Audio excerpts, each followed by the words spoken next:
شاعری لکھنا، شعر پڑھنا وہ عام طور پہ ہوتا ہے، لیکن وہ اتنا کھلے عام نہیں ہوتا تھا. ہمارے خیال میں یہ ایک ادھوری چیز تھی جو چھپا کے رکھی جاتی ہے، شعر لکھ کر پھر اسے چھپا دیا جاتا ہے، اس طرح کے معاملات.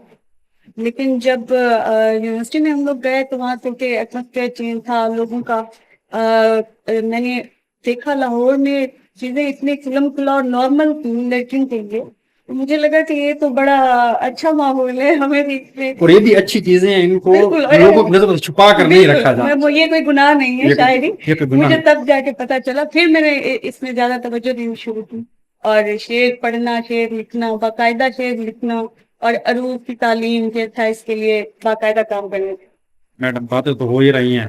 پروگرام کا آغاز اگر آپ کا چاہے جو بھی ہو، وہ اردو کلام ہو، سرائکی ہو، ہمارے دیکھنے والوں کے سامنے اپنی ہی پسند کا کوئی نہ سنائیں گے تو پھر یہ تو بات نہیں بنے گی. صرف تیدا سلامت کوئی دیوار ٹکرسی، آہا. صرف تیدا سلامت کوئی دیوار ٹکرسی، تے تو بھی کوئی تیرے جیاں یار ٹکرسی، کتنا ہے اذیت پہ ضلالت ہے وت بھی، کتنا ہے اذیت پہ ضلالت ہے وت بھی، ہر موڑ تے عورت دا طلبگار ٹکرسی. یہ تو مطلب آپ کی شاعری میں بھی جو فیمیل ہیں ان کی نمائندگی بھرپور ہے، اور یہ بھی ایک باعث فخر بات ہے. اچھا میڈم، جو ہم میلز بھی ہوتے ہیں تو ان کو بھی اس معاشرے میں مشکلات کا سامنا کرنا پڑتا ہے، اور پھر جب خواتین ان کے بیچ میں آتی ہیں، آپ تو شاعری کے میدان میں آئی جہاں آپ کا سامنا دانشور طبقے سے یا جو مطلب اہل علم سمجھے جاتے ہیں، تو کیا وہاں پر بھی وہ مشکلات آپ کو فیس کرنی پڑی جو ایک عام خاتون کو دوسرے ڈپارٹمنٹ میں جا کر فیس کرنی پڑی؟ بالکل فیس کرنی پڑتی ہے، بلکہ یہاں زیادہ کرنی پڑتی ہے. اچھا. کیونکہ ایک جب آپ پبلک فگر بن جاتے ہیں، آپ لوگوں کی ریل میں آ جاتے ہیں، لوگوں آپ اسپاٹ لائٹ میں آ جاتے ہیں، تو ہر کوئی اپنا حق سمجھتا ہے آپ پہ کامنٹس پاس کرنا، آپ پہ کوئی بھی رائے دے دینا. اپنے خاص کر جو سوسائٹی کے ہمارے ہیں عام طور پہ، خاص طور پر میلز کے زیادہ ہیں، کیونکہ ان کو پھر اور تھوڑا سا یہ بھی کہ ایک خاتون ہے تو وہ اتنا آگے کیسے جا رہی ہے یا ہم سے بہتر کیسے کر. تو یہ تھوڑا سا سوسائٹی کے جو مسائل ہیں تو خواتین کو زیادہ فیس کرنے پڑے. تو مجھے ظاہر ہے اور زیادہ فیس کرنے پڑے کیونکہ میں ایک اور علاقہ میرا اس طرح کا تھا، علاقہ، تو مشکل در مشکل وہ تو سلسلہ چلتا رہا ظاہر. لیکن اب عادت ہو گئی ہے، اب ٹیکل کرنا بھی آ گیا ہے، اب لگتا ہے کہ ہاں ٹھیک. میڈم آپ نے کہا کہ لوگوں کی بھی باتیں ہوتی ہیں. اچھا، شاعرات کے بارے میں ایک بالعموم تاثر تو یہ بھی ہوتا ہے کہ ان کو شاعر لکھ کے دیتے ہیں، یہ بھی ہے، تو آپ کو بھی اعتراض کرنا پڑنا. بالکل، مجھے شروع میں یہی تھا. تو میں نے ایک انٹرویو میں بتایا تھا کہ کہتے ہیں کہ فلاں شاعر اس کو لکھ کے دیتا ہے. میں نے کہا جی فلاں شاعر بڑے اچھے ہیں، وہ ساری اچھے اشعار مجھے لکھ کے دیتے ہیں، برے خود ان کے اپنے اتنے اچھے کیوں نہیں ہوتے؟ یہ بھی ظاہر ہے اپنے آپ کو منوانے کے لیے پھر آپ کو کچھ عرصہ لگتا ہے، پھر آپ لوگوں کو پتہ چل جاتا ہے کہ نہیں اتنا کوئی کسی کو نہیں لکھ کے دے سکتا. میڈم پسندیدہ شاعر دونوں زبانوں میں بتانا پڑے گا. اردو میں تو غالب ہی ہوں، اچھا غالب، اور سرائکی میں تو بے شمار ہے. تو میڈم اردو کے لیے میں کہنا چاہ رہا ہوں ہمارے دیکھنے والوں کے بعد پروگرام کا لطف جو ہے وہ یقیناً دوبالا ہوتا ہے. یہ جو مسکان پڑی ہے میری الماری میں، کام آتی ہے تیرے بعد اداکاری میں، اپنی مرضی کی عبادت سے بھی محروم رہے، زندگی ہم نے گزاری ہے ریاکاری میں. کیا بات ہے، کیا بات ہے. اور بلا شبہ آپ کی شاعری میں جہاں ایک نفسیات کی بات ہوتی ہے وہاں پر محبت بھرا اور امید بھرا پیغام بھی ہوتا ہے، اور معاشرے پر جو ہے وہ چوٹ. میڈم سیلاب کے دنوں میں اس بات کا ذکر ضرور کرنا چاہوں گا کہ آپ اور اظہار سید صاحب تو ہمارے تو بھائی ہیں، اور آپ کے دلہن میاں، اب آپ لوگوں نے جس طریقے سے پورے سرائکی بیلٹ بلکہ پورے پاکستان میں جہاں جہاں سیلاب زیادہ آیا آپ لوگ وہاں جاتے رہے، وہاں گئے، یہ خیال کہتے کہ سیلاب کے دنوں میں باقی لوگ تو اپنے آپ کو ہی محفوظ کر رہے تھے، لیکن آپ انسپائریشن بھی بنی، موٹیویشن بھی بنی، اور ساتھ ساتھ یہ بھی کہ جو لوگ مشکلات کا شکار تھے انہیں نکالنے کے لیے عملی اقدام بھی ہو گئے. جی یہ ایسے ہی ہے کہ تو خدا کا کام نہیں رکھا ہے، وہ کسی کو ذمہ لگا دیتا ہوں یا پھر بس کوئی کام کرنے کے لیے آتے. ایسا نہیں ہے کہ میں کوئی بڑی ہمدرد اور کوئی انسانیت کی پتہ نہیں کیا ایک ستارے بھی نہیں ہوں، میں نارمل انسان ہی ہوں.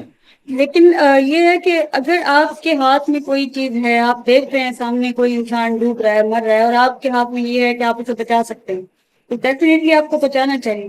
تو یہ بھی سیم یہی تھا کہ میں نے مجھے جو سمجھ آ رہا تھا کہ میں نے یہ ہیلپ کرنی ہے یہ ہیلپ کرنی ہے, ہم یہاں چلے جاتے ہیں, چلو راشن دے دیتے ہیں. شروع میں تو ہم نے تھوڑا سا فیملی سے ہی دے کے جیسے اپنی مدد آپ سے کیا, اور ظاہر ہے اس کے لیے میرے شوہر کا میرے ساتھ ہونا یہ بہت بڑی میرے لیے جو اعزاز کی بات بھی تھی, اور تحفظ بھی تھا, اور موٹیویشن بھی تھی.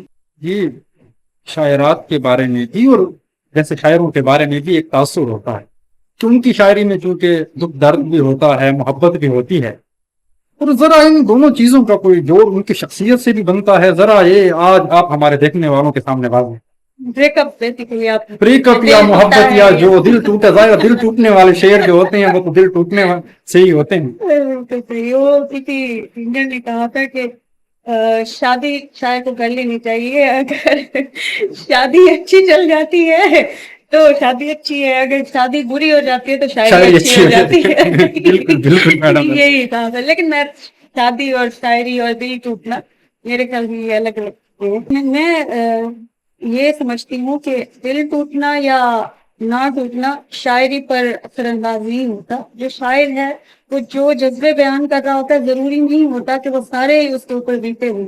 جیسے ایک شاعر ہے وہ اگر کوئی خاتون کی طرح جیسے ریتی وہ خاتون کی طرح شاعری کر رہا ہے تو وہ کیسے ہو سکتا ہے کہ وہ خاتون والے جذبے بیان کر ایسے اگر دیکھا جائے ہمارے جو فوک گیت ہیں, سرائی کی گیت ہیں, وہ بھی تو اگر میل بھی لکھتے ہیں تو وہ بھی خاتون کی بالکل طرح ایسے ہی ہے. ضروری نہیں ہے کہ شاعری میں جو آپ بات بیان کر رہے ہیں وہ آپ پر کچھ بھی ہو تبھی وہ اتھینٹک ہوتی ہے, ایسا نہیں. جو دل ٹوٹنا ضروری نہیں ہے تحریک کے. جیرا میڈو آمن لگتے تیرے پولوں باہن لگتے توبے چکڑ دھوڑ انہاری سکھدی پوئنتے سامن لگتے میرے نال تا رام ہے کوئی اندے نال تا راون لگتے بچ پوسی کہیں مادہ بچڑا بچ پوسی کہیں مادہ بچڑا تیدا تا بس آون لگتے. بچ پوسی کے ماں دا بچڑا تیرا تھا بسان. کیا ہی بات ہے میم, بلا شبہ آپ کا جو انداز ہے وہ آپ کا سب سے بڑا اعزاز بھی یہی ہے کہ آپ نے سرائیکی بیلٹ کی خواتین کو ایک ایسی موٹیویشن یا انسپائریشن اپنے آپ میں دی ہے تو اس سے پہلے ان کے پاس بہت کم تھی. اور یہ میم یہ بات سوچ کر بھی دل میں فخر تو محسوس ہوتا ہوگا کہ میں وہ روایت شکا. نہیں, فخر تو محسوس نہیں ہوتا, لیکن اچھا لگتا ہے کہ, اور سب سے زیادہ اس بات کی خوشی ہوتی ہے کہ اب اس ایک جو آپ راستہ بناتے ہیں تو پیچھے جو اتنی ساری خواتین ہیں, لڑکیاں ہیں, ان کے لیے تھوڑی سی آسانی ہو جاتی ہے کہ اچھا اب لوگ اس چیز کو, شاعری کو, خواتین کے آگے آنے کو بالکل تھوڑا نارمل سمجھ رہے ہیں, رسپیکٹ دے رہے ہیں. شاعری کے لیے مشاعروں کو بلایا جا رہا ہے, اور اس میں کوئی برائی نہیں ہے, اس میں کوئی اس کا نیگیٹو پہلو نہیں ہے. جتنا ایک چیز کو نارمل کرنے کے لیے میں نے جدوجہد کی ہے کہ بھائی اس چیز کو بالکل نارمل رکھا جائے کہ جیسے ایک مرد کوئی بھی شعبہ اختیار کر رہا ہے تو ایک خاتون بھی کر رہی ہے اور عزت کے ساتھ کر رہی ہے, اس میں کوئی برائی نہیں. تو کافی ساری لڑکیاں, خواتین اب سرائیکی جو ہیں اس شعبے میں آ رہی ہیں. کافی ساری لڑکیاں ہیں جو شاعری کر رہی ہیں, جو کہ بڑا خوشائند ہے کہ اچھا کر. میڈم بہت شکریہ, اور یقیناً میرے لیے باعث فخر تھا کہ آپ شارٹ ٹائم کے لیے آئیں. اور ویسے ناظرین میڈم سے بات عروج صاحبہ انٹرویو بہت کم بلکہ دیتی ہی نہیں ہیں, اور ہمارے پروگرام میں وہ تشریف لائی ہیں. آپ کا بھی شکریہ, اظہار سید صاحب کا بھی شکریہ. اور پروگرام کے آخر میں 2-3 اشعار, وہ بھی آپ کی جو ایک شاندار غزل ہے کہ مقابلے کے نہ ہم دشمنی کے قابل ہیں, حسین لوگ ہیں بس عاشقی کے قابل ہیں. ذرا وہ تو سناؤ. مقابلے کے نہ ہم دشمنی کے قابل ہیں, حسین لوگ ہیں بس عاشقی کے قابل ہیں. جو اپنی مرضی کا سوچیں تم ان کو دفنا دو, کہ ایسی لڑکیاں کب رخصتی کے قابل ہیں. دکھی نہیں ہے کہ ہم کیوں ہوئے نظر انداز, ہمیں پتا ہے کہ ہم بے رخی کے قابل ہیں. اور ڈیرے والوں کے یہ شعر ہے کہ لڑائی ہم کو وراثت میں دی گئی ہے حضور, لڑائی ہم کو وراثت میں دی گئی ہے حضور, ہم اہل جنگ کہاں شاعری کے. میڈم بہت شکریہ, آپ تشریف لائیں, بات کیا. جی ناظرین, آج کے پروگرام میں آپ نے دیکھا کہ صباحت عروج صاحبہ نے نہ صرف اپنی شاعری سے آپ کو محظوظ کیا بلکہ آپ کو ان کی گفتگو سے بہت کچھ سیکھنے کو بھی ملا ہوگا. اور یہ ایک ایسی روشن مثال ہے جو کہ اس معاشرے کے لیے بھی باعث فخر ہے. اور میں امید کرتا ہوں یہ پروگرام آپ کو اچھا بھی لگا. بس اسی کے ساتھ دیجیے گا اپنے میزبان فرودین صاحب کو اجازت. ملتے ہیں اگلے پروگرام میں، تب تک کے لیے اللہ حافظ.